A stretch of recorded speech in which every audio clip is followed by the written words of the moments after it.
Hi, it's Imogen.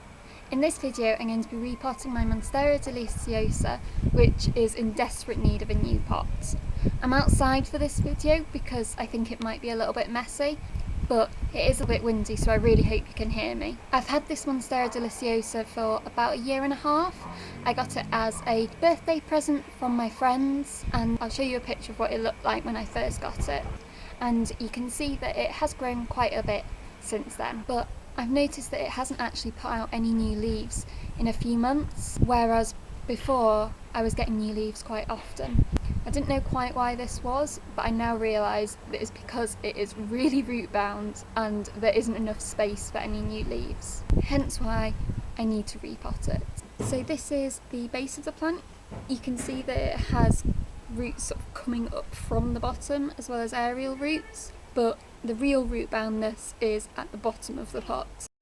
So here are those massively overgrown roots coming out of all of the holes in the bottom of the pot.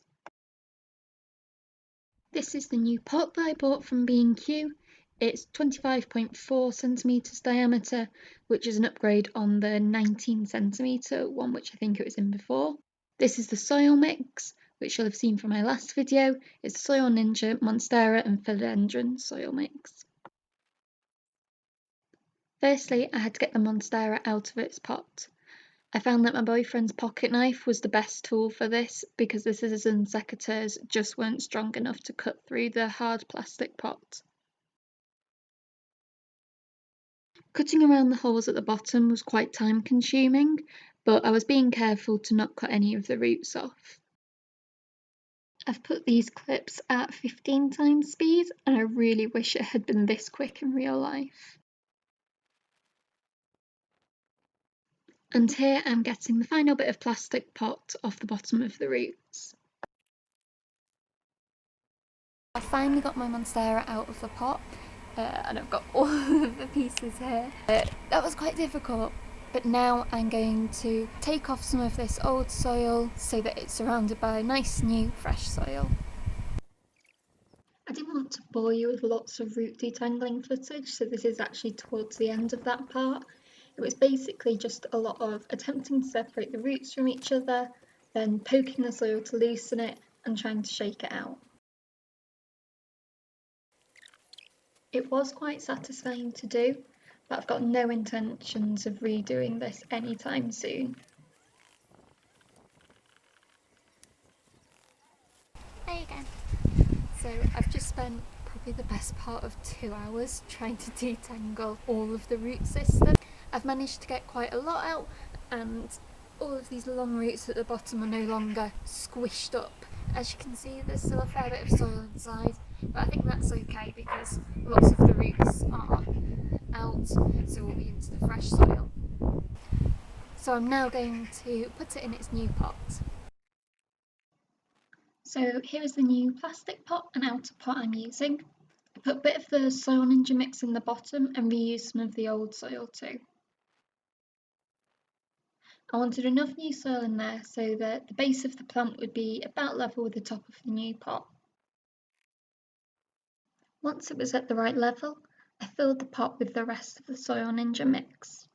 I also made sure to shake the pot as I added more soil. This way, the soil would get between the gaps between the roots.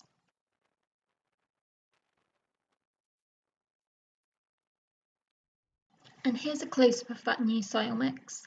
You can see the pieces of bark, perlite and pumice, which make this mix airy and mimic the Monstera's natural habitat. Next, I put the moss pole back in the pot to give the plant some support. And I use my Velcro plant tape to attach the stems to the pole.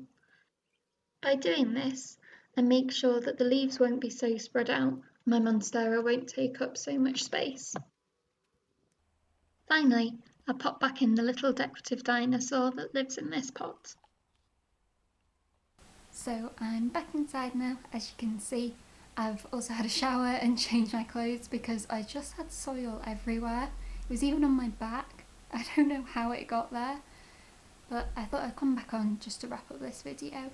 As you can see, the new pot fits the Monstera much better and it will have room to grow and hopefully put out some more leaves. if your Monstera is getting a bit root bound too, I'd recommend you repot it ASAP, because it was really difficult trying to take the pot off and untangle the roots without accidentally cutting any off. I think I did quite well at that. Some of the smaller ones did fall off, but I tried to minimise that damage. The Soil Ninja Monstera soil mix was really good. I probably could have done with a bit more, but if you saw my last video, you'll know that I bought extra cocoa coir and bark, so I'll mix that together along with some perlite that I had before and just top it up a little bit more. I'm now going to give my plant a good watering and then put it back where it lives in my window so that it can get a bit of sunshine. I hope you enjoyed this video and it was maybe slightly informative or a warning to not let your Monsteras get this root bound, but I'll see you in the next video. Thank you for watching. Bye.